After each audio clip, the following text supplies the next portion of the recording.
Over the course of this book, we have traced the conceptual, historical, and practical underpinnings of both adversarial and inquisitorial judicial traditions, and examined in detail how a balance bench could combine the best of these two worlds. As we arrive at the concluding chapter, our focus now turns squarely to the question of why a hybrid system that consciously adopts modularity, allowing for adaptable context-specific solutions, can deliver improved efficiency and a heightened sense of accessibility, much like a carefully engineered structure that can be customized to meet changing demands.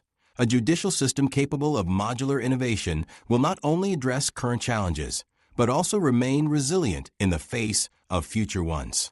The balance bench, enriched by these modular principles, promises to be not just another incremental reform, but a transformative leap toward a more responsive and inclusive form of justice.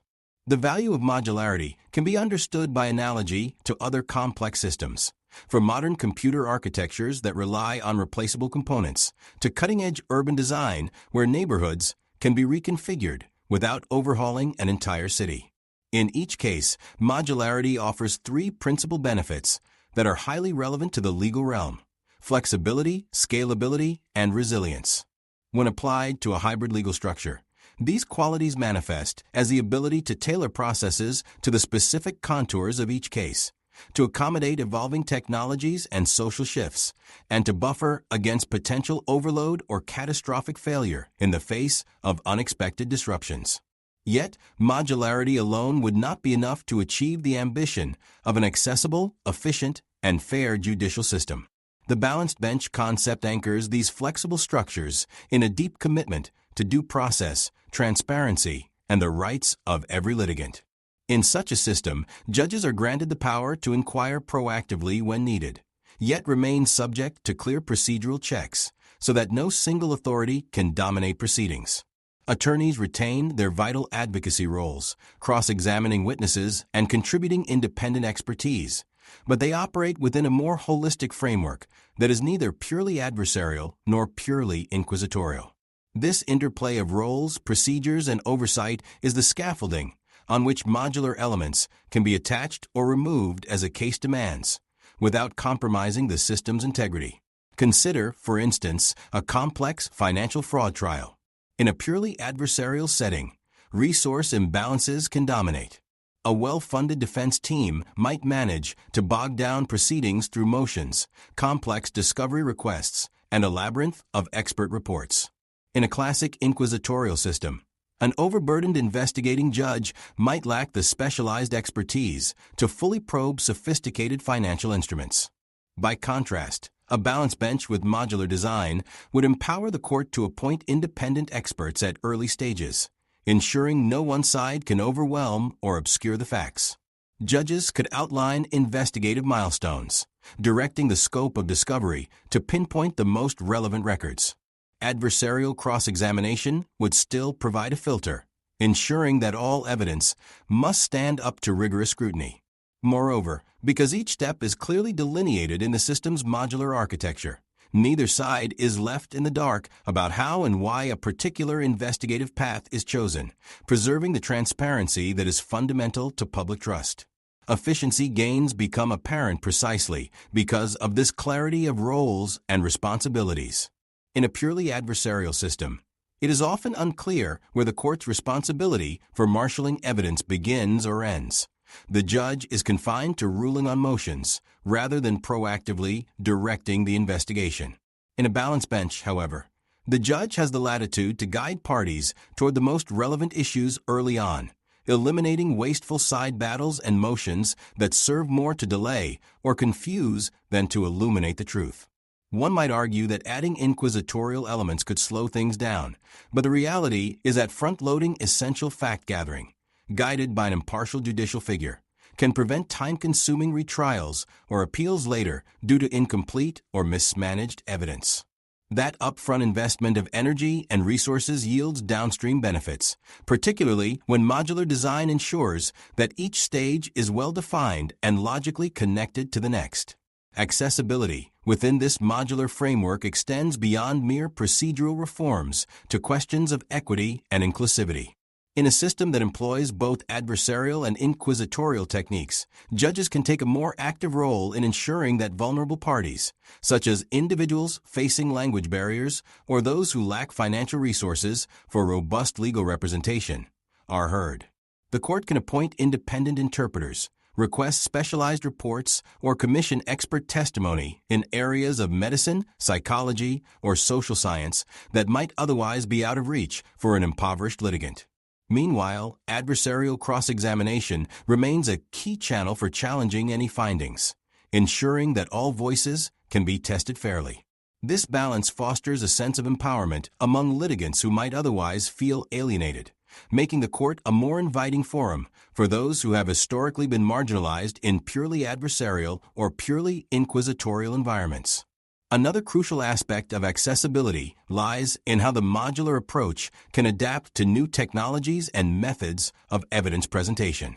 As digital forensics become increasingly central to criminal cases and civil disputes alike, not all parties have equal technical know-how. Some adversarial jurisdictions might rely heavily on expensive, private consulting firms to parse complex electronic data. Under a balanced bench, however, the judge, vested with the authority to direct the scope and method of data collection, could level the field by demanding uniform standards for digital evidence retrieval, appointing a neutral digital forensics team, and granting defense counsel ample opportunity to review and challenge any findings. Because the system's design allows for these discrete modules, expert investigations, real-time digital evidence management, thorough cross-examination, a balance bench can integrate cutting-edge tools without sidelining those who may not have the same resources to deploy them. Modularity also shines when it comes to specialized courts or dockets. Certain cases demand a unique blend of interventions that neither purely adversarial nor purely inquisitorial approaches can straightforwardly provide. For instance, domestic violence or juvenile justice issues frequently call for a restorative dimension that is not always accommodated by a binary win or lose framework. A balance bench can incorporate specialized modules, such as mediation sessions, social services coordination, or mental health evaluations, into the judicial process, with the judge using inquisitorial-like powers to investigate underlying circumstances and adversarial counsel, ensuring that no one's rights are trampled. This elasticity recognizes that not all disputes are created equal. Some benefit from restorative or therapeutic jurisprudence, while others may require a more traditional but efficient fact-finding process. The balance bench's modular ethos means courts can selectively activate or deactivate these components as needs dictate, maximizing both effectiveness and compassion. Moreover, the balanced bench aligns well with broader shifts toward community-centered justice. Around the world, movements are gaining momentum to decentralize aspects of dispute resolution, encouraging local or specialized tribunals that address conflicts where they arise, be they neighborhood disputes, environmental concerns, or small-scale commercial disagreements. In an adversarial-only framework, such localized courts can become overburdened if each dispute is treated as a high-stakes trial requiring extensive legal formality. Conversely, purely inquisitorial processes might be overly paternalistic or fail to account for the community's grassroots insights. The balanced bench's modular structure allows each community court to tailor the ratio of judicial inquiry to adversarial challenge, fostering trust and engagement among residents who can see that the judicial system remains transparent and fair. Efficiency is gained from streamlined local knowledge, while accessibility grows because people no longer dread the complexity or cost of traveling through a distant, monolithic court system.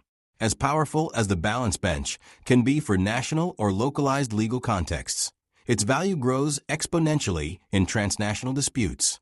With commerce and technology transcending borders, conflicts often involve parties from jurisdictions with radically different legal traditions. Coordinating evidence or enforcing judgments in such circumstances can be extremely challenging, especially when adversarial and inquisitorial norms clash. A hybrid system provides a built-in common ground.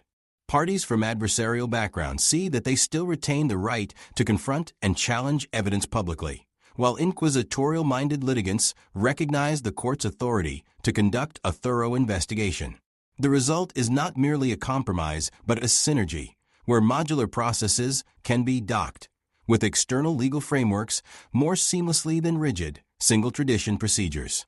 This flexibility could strengthen international cooperation, diminish jurisdictional stalemates, and expedite resolutions in matters ranging from commercial arbitrations to cross-border criminal investigations. However, it bears repeating that none of these advantages will fully manifest without a genuine commitment to training and culture change. Judges, attorneys, and court personnel must develop comfort with a new modus operandi that demands both the calm neutrality of a referee and the incisive curiosity of an investigator. Clear guidelines and ongoing educational programs are therefore essential to keep the balanced bench functioning smoothly. The system's elegance stems from its ability to integrate different methodological components, but that same complexity can lead to confusion if roles and responsibilities are not well defined. The more effectively these roles are delineated and taught, the more the balanced bench will realize its promise of agile justice. Another key to sustaining the balanced bench is public engagement. While debates about jurisprudence can sometimes feel academic or inaccessible, the real measure of any legal reform success is whether people believe they can depend on the courts to resolve disputes fairly. Outreach initiatives that explain the balanced bench's modular principles, technology aids to help litigants navigate new procedural steps, and transparent reporting of court outcomes can cement the public's trust. When people see that a judge can adapt procedures to the complexity of each case, that counsel can vigorously defend their positions, and that the entire process remains open and comprehensible, they are far more likely to recognize the justice system as a pillar of democracy rather than an ivory tower. This is especially true in societies where faith in public institutions may have been eroded by corruption, bias, or inefficiency. The balanced bench, with its structured adaptability, can be a powerful antidote to cynicism. Finally, it is important to emphasize that adopting a balanced bench is not an endpoint, but the beginning of a dynamic evolution in the administration of justice. True modularity implies that new modules can be incorporated as societies continue to develop. Artificial intelligence, predictive analytics, and advanced mediation tools could be integrated into certain phases of a trial while still preserving a robust judicial oversight. Restorative practices might expand to areas previously ruled out for their perceived severity. Cross-border legal cooperation could lead to more standardized procedures in matters like environmental regulation or digital security. All these innovations would find a more natural home in a system explicitly designed to add or remove procedural components without compromising its foundational principles. In the end, the balanced bench offers a blueprint for a world that no longer fits neatly into a single category of legal tradition.